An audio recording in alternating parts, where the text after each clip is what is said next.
আমাদের অর্থ উপদেষ্টা এমনিতেই ইউনিট সরকারের এখনকার যত দিন যাচ্ছে শেষের দিকে এসে তত আউলা জাউলা লাগায় ফেলাইতেছে। কোন উপদেষ্টা কখন কি নিয়ে কার প্রসঙ্গে কথা বলতেছে, তার মন্ত্রণালয়ের সংশ্লিষ্ট কিনা কার কোনো খেয়াল নেই, যে যা মনে চায় বলতেছে। তা আমাদের অর্থ উপদেষ্টা সালাউদ্দিন তিনি আজকে কথা বলা শুরু করছেন আমাদের ক্রিকেটার মুস্তাফিজুর রহমানকে ইন্ডিয়া কেন খেলতে নেয়, বের করে দিচ্ছে। সেটাকে কেন্দ্র করে যা কিছু টেনশন তৈরি হয়েছে ইন্ডিয়া বাংলাদেশে সেটা নিয়ে। এটা কি তার সাবজেক্ট? এমনিতেই আজকে তার সাবজেক্ট যে প্রসঙ্গে কথা বলতে আসছেন ঘোষিতভাবে, সেটা হলো ক্রয় সংক্রান্ত কমিটির বৈঠক উনি অ্যাটেন্ড করে বাইরে বেরিয়ে আসছেন, এসে সাংবাদিক ব্রিফিং করছেন। প্রথম সমস্যা হলো এখনকার দিনের সাংবাদিক ব্রিফিং মানেই হলো এই যে ইন্ডিয়া 20-25টা বাংলাদেশের সকল সাংবাদিক, এটা ইন্ডিয়ান দালালদের ভাড়া করে নিয়ে গেছিল, ওই ভাড়াইটের সাংবাদিকগুলো দেশে ফিরে এসে এখন প্রতিটা সাংবাদিক সম্মেলনে ইন্ডিয়ানদের পক্ষে কথা বলা শুরু করছে। তারা ওনাকে জিজ্ঞেস করতেছে মুস্তাফিজের ব্যাপারটা কি হয়েছে।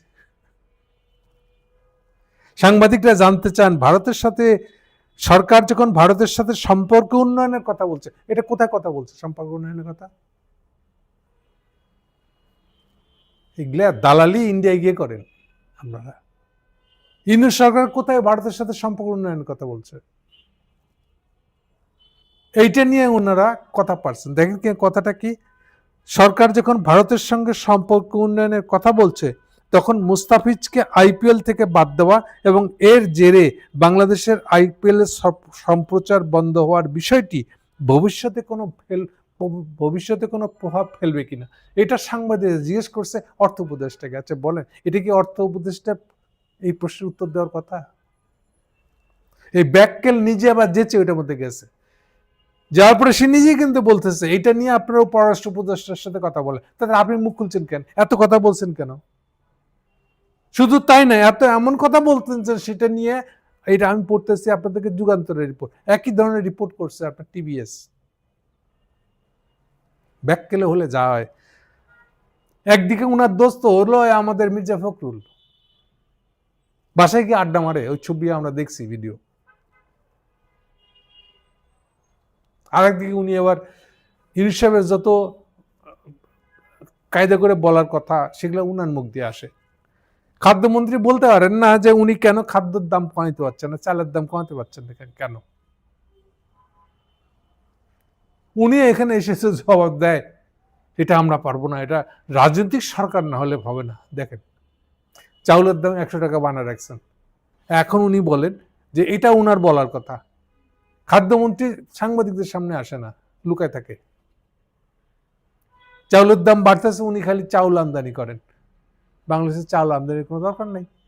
তো চালের দাম কমাইতে পারেন না বলি চাল আমদানি করেন, বিরাট কুতুব উনি। সমস্ত ইয়েগুলাতে মিনিস্ট্রিগুলাতে পুরানো হাসিনা আমলের চোর গুলাকে, চোর আমলাগুলাকে ফেরত নিয়ে আসা কুতুব বলেন এই খাদ্যমন্ত্রী মজুমদার সাহেব। আর এই মজুমদারের চামচা হলেন উনি। কেন?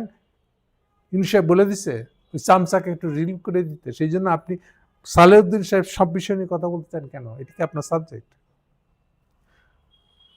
এইখানে উনি ব্যাখ্যা করতেছেন, দেখেন কত কিছু, মানে ক্রিকেট কত কি ধরনের গুরুত্বপূর্ণ খেলা।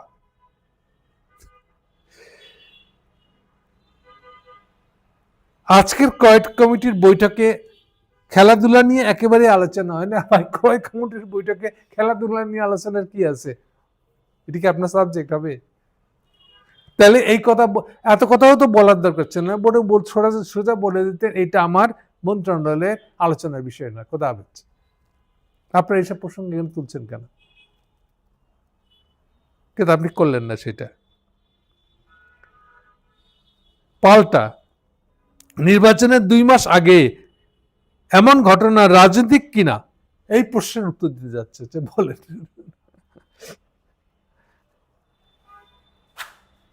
মানে কে কত বড় ইউনুসের দালাল নেওটা তা দেখানো, এটা কি প্রতিযোগিতা? হ্যাঁ, আসিফ নজরুল বেশি আগায় যাচ্ছে, ওই জন্য আপনি জামাটা এনে ধরতেছেন, হ্যাঁ, যে আপনিও মেলা ইউনুস ঘনিষ্ঠ লোক, সেটা দেখানোর জন্য। এগুলো নিয়ে আপনি কথা বলতে হবে কেন? কোনো কিছু, কোনো বিষয়ে কোনো তাল ঠিকানা নেই। তো উনি দাবি করছেন এই মোস্তাফিজের বিষয়টা, ঘটনা বাংলাদেশ করে নাই, শুরুটা বাংলাদেশ করেনি, এটা সবাইকে স্বীকার করতে হবে। খেলাধুলা অনেক সময় দেশের জন্য একটা কূটনৈতিক দূত হিসাবে, অ্যাম্বাসেডার হিসেবে কাজ করে খেলোয়াড়রা। আবার সে ঘুরে ফিরে এটা আমার সাবজেক্ট না বলেই কিন্তু আবার সে খেলাধুলার প্রসঙ্গে কথা বলা শুরু করতেছে। মুস্তাফিজুর ভাই যেমন পরিচিত ভালো খেলোয়াড়, তাকে কোনো দলে নেওয়া হয়নি, যোগ্যতার ভিত্তিতেই নেওয়া হয়েছিল, এরপর হঠাৎ করে তাকে বাদ দেওয়া হয়েছে, এটা দুঃখজনক। পরবর্তী ঘটনাগুলো অনাকাঙ্ক্ষিত, সব মিলে এই দুটি দেশের জন্য ক্ষতিকারক হয়েছে। ভাই আপনি প্রধান উপদেষ্টা হয়ে যান না, কথা বলার জন্য এত আপনি, আপনার বোধহয় অফিসের কাজ নেই এখন, কি বলেন? হ্যাঁ, এর সামনে যা নিয়ে আসছে তাই নিয়ে ভরভর করে কথা বলে যাচ্ছে, সাবজেক্টটা বুঝেন কি না বুঝেন কোনো দিকে খেয়াল নাই। আর আর বোধহয় 1 মাস 1.5 মাস আছে হয়তো ইউনুস সাহেবের আয়ু, তার ঘোষিত কথা অনুযায়ী। এখন কি মায়া লেগে গেছে? যত এই শেষ প্রান্তে যাচ্ছে তত ইউনুস সাহেব আউলা ঝাউলা হয়ে গেছে, তার মন্ত্রিসভা, তার উপদেষ্টা পরিষদ আউলাইড নেগা। এটা হচ্ছে আপনাদের এই তৎপরতাটা তাই প্রমাণ। আজকের এই সাংবাদিক সম্মেলনে গিয়ে আপনারা এইটাই প্রমাণ করতেছেন যে আপনারা অস্থির হয়ে উঠতেছেন। আর কি থাকবে কিনা, আর চুষে খাইতে পারবেন না আপনি? ইউনুস সাহেব চলে যাচ্ছে, হ্যাঁ, সুখের সংসার 1.5 বছরের কামাইলেন, এগুলো আর ফিরে আসবে না। আপনারও একই দশা, মানুষ রিটায়ারমেন্টে গেলে এরপরে আর আয় হবে না, এটা চিন্তা করে তার মুশরায় পড়ে। আপনি কি তাই হয়েছেন? আমাদের অর্থ মন্ত্রণালয় ক্রিকেটার নিয়ে কথা বলছে, ক্রিকেট নিয়ে কথা বলছে, খুব মজা না? তামসান জিনিস না এটা একটা? আপনার নিজেরকেও নিজে একবার মনে হয় না যে এই বিষয় নিয়ে আমি কথা বলছি কেন? আপনি জীবনে কোনোদিন বাংলাদেশের ক্রিকেট নিয়ে কথা বলছেন? নাকি এটা আপনার বলার দরকার ছিল? নাকি এটা নিয়ে কথা বলাটা আপনার কাজ? সব মিলিয়ে অবস্থাটা হইতেছে একটা হচপচ, যা ইচ্ছা তাই করে দেওয়া, একটা বাধাই দেওয়া, একটা চাপ।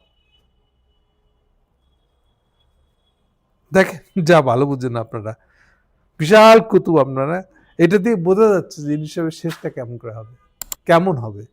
Thank you.